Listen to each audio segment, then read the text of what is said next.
Meus amados, a graça e paz em nome do Senhor Jesus. Mateus capítulo número 8, verso de número 26 fala: Por que temeis, homens de pouca fé? Levantou Jesus, repreendeu o vento e houve bonança naquele mar.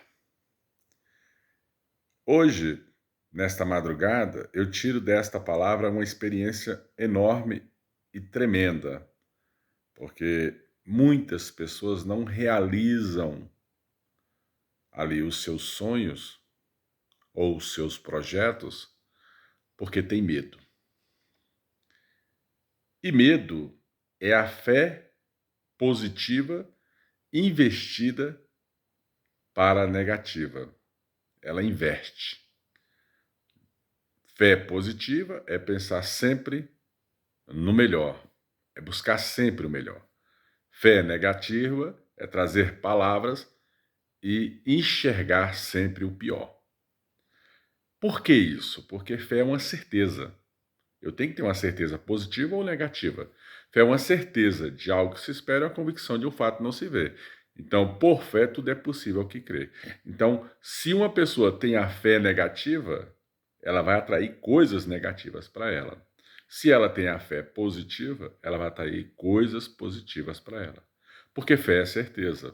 É uma certeza, positiva ou negativa, seja segundo a tua fé, seja segundo o que você quer.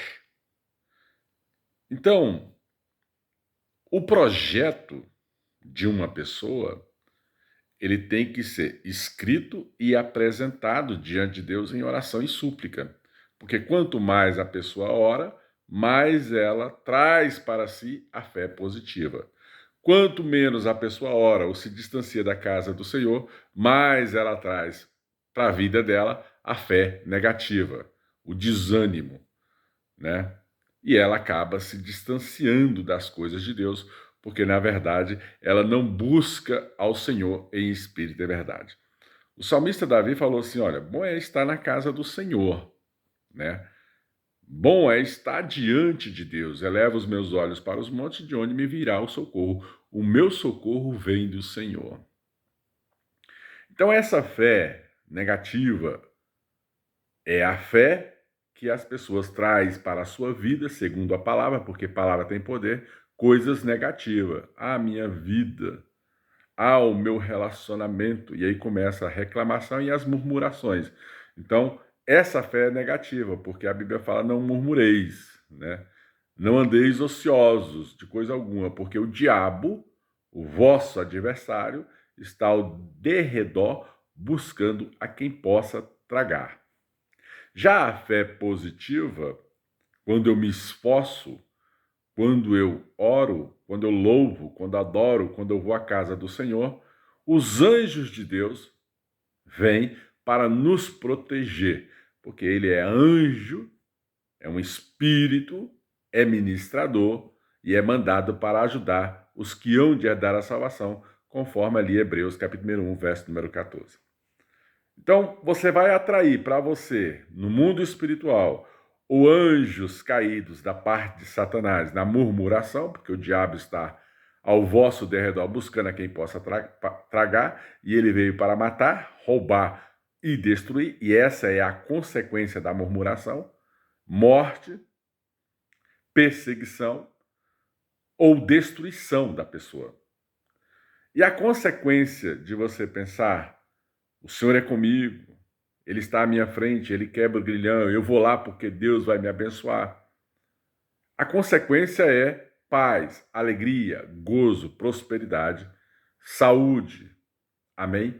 Em Deus. Então, uma coisa não pode se misturar com a outra. Por isso que ele fala, os frios se esfriem mais, ou seja, quem é negativo, fique mais negativo. Quem é positivo, fique positivo. Agora, você não pode ser uma hora positivo e outra hora negativo, então você está morno. E os mornos são vomitados, porque não sabem para que lado quer ir. Eu sempre falo dentro da igreja, amado, minha amada, mulher de Deus, homem de Deus, você não tem obrigação nenhuma de ficar dentro da casa do Senhor, porque fiel é Deus para manter a sua casa. Mas quando as pessoas vêm ao altar e traz ali o seu dízimo, a sua oferta para manter a casa do Senhor, o que eu faço em consagração? Primeiro que aquele envelope que chega ao altar, ele não retorna para colocar novas dádivas dentro dos envelopes. Eu acho um erro e um absurdo quando uma pessoa traz um envelope vazio ao altar, porque a Bíblia fala: não se apresente diante de Deus de mãos vazias. Então, a pessoa que traz envelope vazio, melhor é não trazer, porque também tem uma sentença em cima disso. Então, mesmo trazendo o pouco como oferta, a Bíblia fala: honra-me com o teu pouco, sobre o muito eu te colocarei. Mas a oferta também é condicionada ao dizimista. Então, a minha consagração em cima do monte, eu falo: Senhor, assim como o Senhor multiplica os peixes, assim multiplica as dádivas, as bênçãos daqueles que são fiéis dentro da tua casa. Então, o Filho de Deus faz um propósito diante do altar e o pastor tem a responsabilidade de ligar na terra para que seja ligado no reino dos céus em consagração, em oração e em propósito. E assim Deus ele vai observando tanto o pastor, tanto o altar, tanto a direção pastoral como ministerial, como ele também observa o povo. Então o erro ele não está em Deus. O erro vai estar sempre em alguém, ou vai estar lá no membro da igreja, ou vai estar nos pastores da igreja. Porque os pastores são responsáveis por trazer entendimento ao povo, por direcionar o povo e por apresentar tudo que vem ao altar diante de Deus. Então são princípios de ligaduras e consagrações. O pastor que não faz isso, ele está totalmente errado e equivocado na situação de ministração e de conduzir a casa do Senhor. Abençoar o povo, porque o pastor ele tem essa autoridade para abençoar pessoas, né? A Bíblia fala assim que o que nós abençoarmos, abençoado está. A autoridade pastoral é algo muito violento, mas uma igreja também ela não pode surgir do nada. Ela não pode surgir de uma ideia que está na cabeça da pessoa e ela pensa na igreja como um comércio. Não, a igreja é algo consagrado. A Bíblia fala: trazei o dízimo e a oferta à casa do tesouro para que haja mantimento na minha casa e depois, é condicional, provai-me nisso. Então, finanças depende disso. Já a doença, as mazelas de família, basta você chegar em um pastor e assim como ele falar, assim será. Se Deus tem o propósito da cura, ele vai curar. Se Deus ele vai abrir uma porta para solucionar uma situação, ele vai abrir. Porque tem coisas que são espirituais, mas tem coisas também que é do organismo, é do corpo, é da falta de cuidado. Amém? Por isso que eu sempre aconselho, olha, se você puder ir em uma academia, se você puder parar de fumar, se você puder para aliviar a bebida, faça isso, tenha domínio próprio.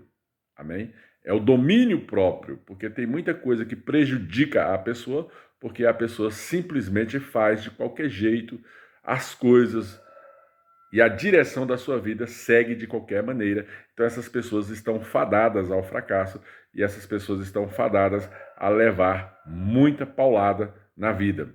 As coisas delas não rompem porque elas não têm o conselho, não têm a direção e o povo vai perecendo por falta de conhecimento. Então, amados, é isso. Eu quero que vocês entendam essa questão da fé negativa, porque é o crer negativo. Quando Deus fala não murmureis e a pessoa anda murmurando, ela está trazendo para si conforme as suas palavras, porque palavra tem poder. Amém?